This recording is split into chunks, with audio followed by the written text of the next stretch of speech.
सारे सुनने वाले दोस्तां बजुर्गां ते सहबानां नूं GS स्टूडियो की तरफों नज़ीर सुल्तानी दा सलाम ते साडे अज दे फनकार दे सादक पट्टी बागमोड़ वाले ते वो गाजी इलमदीन शहीद की दास्तान सुना रहे ने। गाजी इलमदीन शहीद 1929 विच शहीद होए। उहदी वजह यह सी किताबां छापण वाले एक हिंदू पबलिशर राजपाल ने किताबचा छापिया जिहदे विच हज़रत मुहम्मद सल्लल्लाहु अलैहि वसल्लम दी शान अकदस विच गुस्ताखी की गई सी। वो गुस्ताखी की सी, एक मुसलमान वो अखर अपनी जबान ते लियान तो भी डरता है। इधर मुसलमानां नूं जदों पता लगा जुमे दा वक़्त सी, दरगाह शाह मुहम्मद गौस के मिंबर ते बैठे हुए एक सैयदजादे अताउल्ला शाह बुखारी ने खिताब किया ते उन्हां आख्या, अज दा दिन मुसलमानां वास्ते डुब मरण दा दिन है, क्यों जे साडे प्यारे नबी सल्लल्लाहु अलैहि वसल्लम दी शान विच नापाक हिंदुआं ने गुस्ताखी करन दी जुर्त कीती है। अज हज़रत आयशा रजी अल्लाह ताला अनहा ते हज़रत फातिमातुल ज़हरा रजी अल्लाह ताला अनहा साडे नाल एक सवाल कर रही ने। अज नबी पाक दी हुरमत ते जान देण वाला कोई मुसलमान नहीं। हजूर दे ज़माने विच किसी दी जुरत नहीं सी जेड़ा आप दी शान विच गुस्ताखी करदा, क्योंकि उस वेले रसूलुल्लाह सल्लल्लाहु अलैहि वसल्लम दे जान नसारां दी कोई कमी नहीं सी। आप दे सहाबा गुस्ताखी करन वाले दी गर्दन धड़ तो वख कर दिंदे सन। अज एक गुस्ताख हिंदू ने आप दी शान विच गुस्ताखी कीती है। खुतबा सुनन वालियां विच एक तरखाना दा मुंडा भी सी जेड़ा ना ते पक्का नमाजी सी, ना कारी सी, ना ही किसी मदरसे दा पढ़ाकू सी ते ना किसी मस्जिद दा इमाम सी, जिहदा नाम इलमदीन सी। वो खुतबा सुन के जदों घर आया ते वो बड़ा परेशान सी। माँ ने पूछया, अज तो पहलों इन्ना परेशान नहीं वेख्या, तेनू की होया है? माँ किवें पुछदी है ते इलमदीन की जवाब देंदा है? सादक पट्टी पेश करदा है ते शायर नज़ीर सुल्तानी लिखदा है। पुत्रा तेरे हाल दा मैं किवें करां यकीन, मैं रखिया तेरा व्याह तेरी बेगम बहुत हसीन, करा शादी चावां नाल मैं कर एक बारी आमीन, कहंदा सुन लै माता मेरी एक पैदा होया कमीन, ओ हिंदू राजपाल जेड़ा मुड्डो लाईन, गुस्ताख पाक नबी दा ओ बड़ा बदतरीन, लावा सिर मैं उस दा मैनू मिलदी फिर तस्कीन। माँ ने जदों पूछया, इलमदीना तू एडा परेशान क्यों है? मैं तेरे व्याह दियां तैयारियां करदी पई हां। ते इलमदीन कहन लगा, माँ मैं व्याह नहीं कराउणा, व्याह ते हुण किते होर ही होवेगा। माँ आख्या, अज तू किवें दियां गल्लां करन डिया है? तेरी तबीयत ते ठीक है, ये कुड़ी तेनू पसंद नहीं? इलमदीन कहंदा है, माँ लोकी साडे नबी दी शान विच गुस्ताखियां करदे फिरन ते असीं व्याह दियां खुशियां मनांदे फिरीए। माँ ने पूछया, वो कौन बदबख्त है जिन्हें साडे प्यारे नबी हज़रत मुहम्मद सल्लल्लाहु अलैहि वसल्लम दी शान अकदस विच गुस्ताखी कीती है? ते इलमदीन ने दस्या, राजपाल हिंदू ने साडे नबी दी शान विच गुस्ताखाना किताब छापी है। जिन्ना चिर मैं ओदा सिर धड़ तो वख ना कर दियां मेरे सीने विच ठंड नहीं पैनी। उदों मावां दे जिगरे भी पहाड़ां जिड्डे हुंदे सन। माँ ने अपने दुपट्टे दा पल्लू खिलारिया ते आख्या, रब्बा मैं अपना पुत्र तेरे हवाले करनी आ। गाजी इलमदीन ने एक छुरा बनाया ते अनारकली दे उर्दू बाजार विच पहुंच गया। वो राजपाल नूं किवें मारदा है? सादक पट्टी पेश करदा है ते शायर नज़ीर सुल्तानी लिखदा है ते लाला जी रिकॉर्ड करदे ने वो किवें मारदा है। ओ फड़िया छुरा शेर ने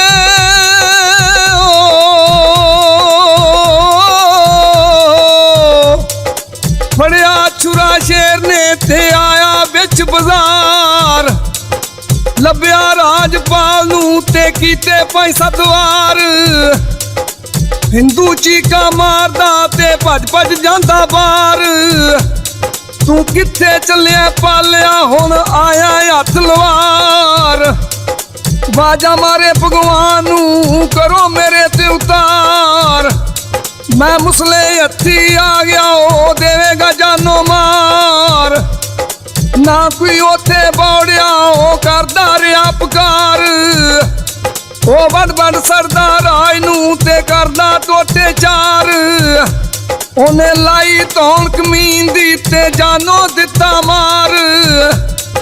ਟਪਕੇ ਲਹੂ ਚੂਰੇ ਚੋਂ ਜਦੋਂ ਖਿੱਚਿਆ ਉਹਨੇ ਬਾਹਰ। ਅੰਗਰੇਜ਼ਾਂ ਦਾ ਦੌਰ ਸੀ ਤੇ ਗੋਰਿਆਂ ਦੀ ਸਰਕਾਰ। ਉਹਨੂੰ ਆਨ ਸਿਪਾਹੀਆਂ ਫੜਿਆ ਤੇ ਕੀਤਾ ਗਿਰਫਤਾਰ। ਆਖਿਆ ਸੀ ਇਕਬਾਲ ਨੇ ਗਿਆ ਬਾਦੀ ਲੈ ਤਰਖਾਨ। ਸਾਰੇ ਬੇਂਦੇ ਰਹਿ ਗਏ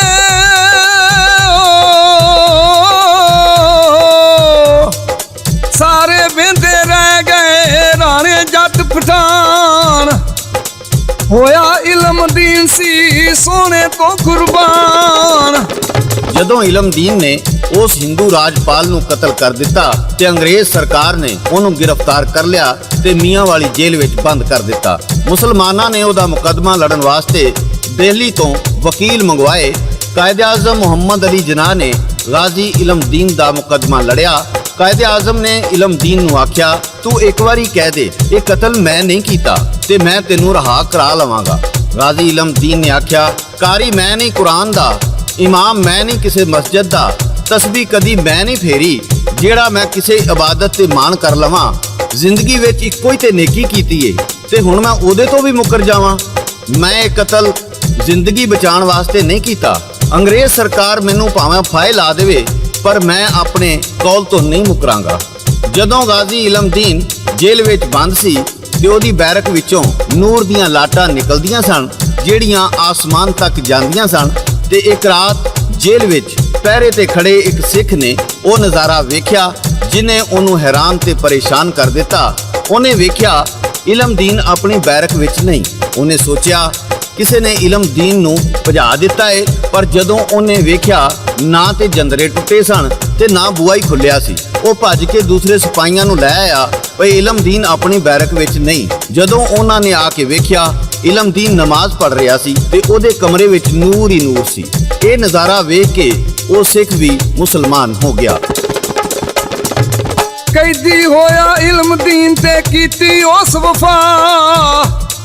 ਮਾਰਿਆ ਹਿੰਦੂ ਲਾਂਤੀ ਤੇ ਕੀਤਾ ਫਰਜ਼ ਅਦਾ। ਦਿੱਤੀ ਫਿਰ ਅੰਗਰੇਜ਼ ਨੇ ਵੀ ਉਹਨੂੰ ਬੜੀ ਸਜ਼ਾ। ਉਹ ਚੜਿਆ ਤਖਤਾਦਾਰ ਤੇ ਨਾ ਖੁਸ਼ੀ ਦੇ ਜਾ। ਪਹਿਲੋ ਇਲਮਦੀਨ ਸੀ ਫਿਰ ਗਾਜ਼ੀ ਨਾਮ ਪਿਆ। ਕਰਿਓ ਨਾ ਗੁਸਤਾਖੀਆਂ ਉਹ ਸਭ ਨੂੰ ਦੱਸ ਗਿਆ। ਕੀਤੀਆਂ ਉਸ ਤੇ ਰਹਿਮਤਾਂ ਸੋਹਣੇ ਰੱਬ ਖੁਦਾ। ਉਹ ਅਬਦੀ ਨੀਂਦਰ ਸੌ ਗਿਆ।